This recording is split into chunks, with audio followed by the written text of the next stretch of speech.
Assalamualaikum warahmatullahi wabarakatuh. Pada topik ketiga kali ini, saya akan menjelaskan tentang teori penawaran. Sebelum saya menjelaskan teori tersebut, saya akan memperkenalkan diri terlebih dahulu. Nama saya Siska Putri Utami dari kelas manajemen A2. Oke, kembali kepada teori penawaran tersebut. Teori penawaran. Dalam teori ekonomi, penawaran dapat diartikan sebagai keseluruhan jumlah barang dan jasa yang ditawarkan dalam berbagai kemungkinan harga yang berlaku di pasar dalam satu periode. Pada teori penawaran ini, saya akan menjelaskan poin-poin penting yang ada pada teori penawaran tersebut. Yang pertama ada jenis-jenis penawaran, hukum penawaran, schedule penawaran, kurva penawaran, pergeseran kurva penawaran, fungsi penawaran, dan yang terakhir faktor yang mempengaruhi penawaran. Yang pertama ada jenis-jenis penawaran. Jenis-jenis penawaran bisa dibagi menjadi dua, yaitu penawaran individu. Yang kedua, penawaran kolektif atau pasar. Penawaran individu adalah penawaran dari penjual perseorangan untuk suatu barang di pasar. Seperti contoh, barang yang ada di pasar dijual kembali oleh seseorang yang berada di toko. Jadi barang yang di pasar tersebut ditawarkan seperti toko yang ada di desa-desa seperti saat ini. Yang kedua, penawaran kolektif atau pasar adalah penawaran yang datangnya dari semua penjual yang ada di pasar untuk suatu barang.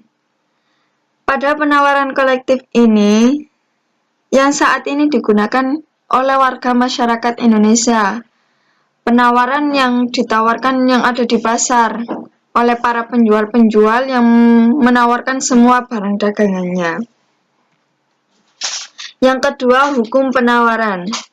Hukum penawaran berbunyi, jumlah barang yang ditawarkan berbanding sejajar dengan tingkat harga. Artinya, jika harga barang naik, maka jumlah barang dan jasa yang ditawarkan akan naik juga. Sebaliknya, jika harga turun, maka jumlah penawaran barang dan jasa akan turun juga. Dari hukum penawaran sangat jelas bahwa harga dan jumlah penawaran berkorelasi positif. Jadi, barang dan jasa yang ditawarkan pada suatu waktu tertentu akan sangat tergantung pada tingkat harganya. Pada kondisi di mana faktor-faktor lain tidak berubah. Jika barang dan jasa naik, maka penjual cenderung menjual barang dan jasa dalam jumlah yang lebih banyak. Dan sebaliknya, jika barang dan jasa harganya turun, maka penjual cenderung menurunkan jumlah barang dan jasa yang ditawarkannya. Yang ketiga ada schedule penawaran. Schedule penawaran dapat diartikan sebagai suatu daftar biasanya dalam bentuk tabel yang menunjukkan tentang jumlah barang dan jasa yang ditawarkan pada tingkat harganya. Di sini saya mencontohkan schedule yang ditawarkan itu adalah buah durian. Di mana di kondisi A, harganya 25.000, jumlah buah durian yang ditawarkannya 1.000. Sama halnya dengan hukum penawaran tadi, jika harga barang naik, maka jumlah barang tersebut pun juga naik. Kalau kita melihat dari data kondisi yang E, harganya 5.000, maka jumlah barang yang ditawarkannya menjadi menurun 200 buah. Itu dari penawaran. Yang keempat ada kurva penawaran. Kurva penawaran adalah kurva yang menggambarkan hubungan antara harga dengan jumlah barang yang dijual atau ditawarkan pada masing-masing tingkat harga. Seperti ini. Untuk P, ini adalah harga, price, mulai dari 25.000 sampai 5.000. Dan ini quality, barang yang ditawarkan. Jadi yang tadi, buah durian tadi harganya 25.000. Harga barang yang ditawarkan akan banyak, yaitu 1.000. Jika harganya turun, maka jumlah yang ditawarkan pun juga turun. Seperti itulah hukum penawaran tersebut, dan kembali lagi ke hukum penawaran. Yang kelima, pergeseran kurva penawaran.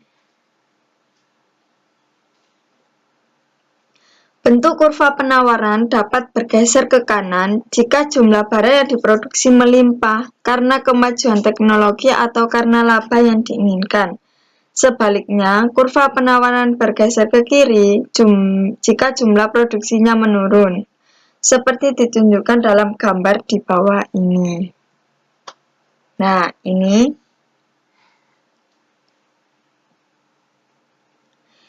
adalah tingkatan yang pertama. Jika produksi itu melimpah, maka akan bergeser ke kanan. Dan jika produksi itu menurun, maka akan bergeser ke arah kiri.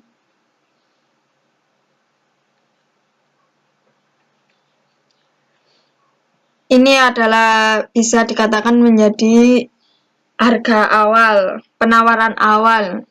Dan ini yang penawaran kedua, yang harganya naik. Dan ini adalah penawaran yang ketiga, harganya turun.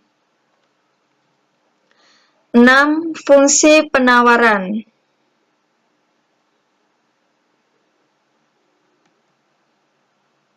Fungsi penawaran barang adalah fungsi yang menunjukkan hubungan antara korelasi antara harga barang P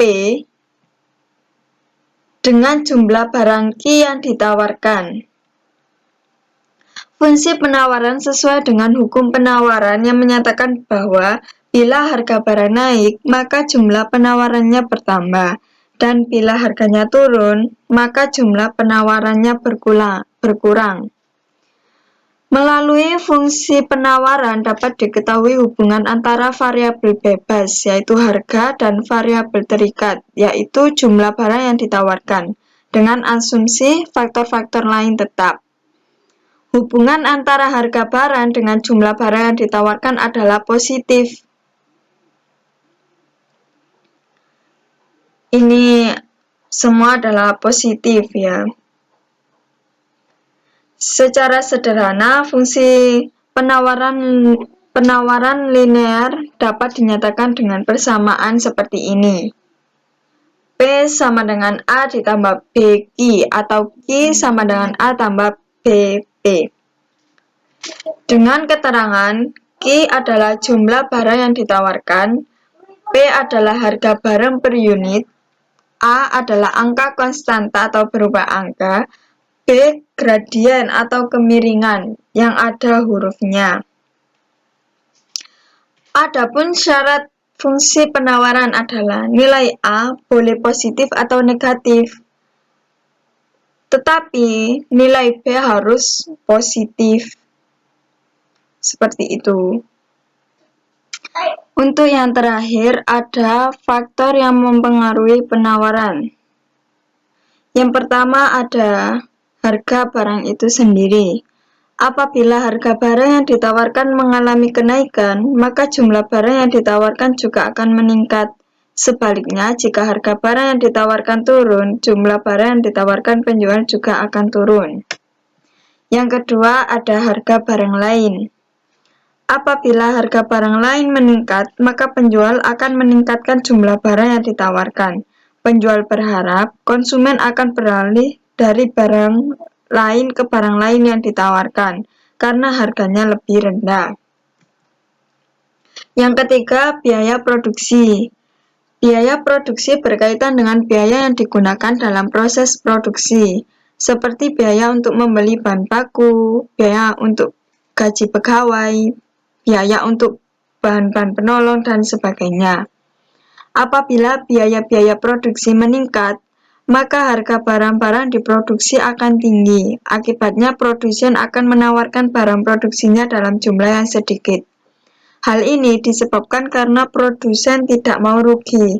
Sebaliknya, jika biaya produksi turun, maka produsen akan meningkatkan produksinya, dengan demikian penawaran juga akan meningkat. Yang keempat, teknologi atau kemajuan teknologi. Kemajuan teknologi sangat berpengaruh terhadap besar kecilnya barang yang ditawarkan. Adanya teknologi yang lebih modern akan memudahkan produsen dalam menghasilkan barang dan jasa. Selain itu, dengan menggunakan mesin-mesin modern akan menurunkan biaya produksi dan akan memudahkan produsen untuk menjual barang dengan jumlah yang banyak. Nah, untuk teori yang saya jelaskan tadi sudah selesai. Apabila ada yang dipertanyakan, silakan. Dan saya akhiri. Wassalamualaikum warahmatullahi wabarakatuh. Terima kasih.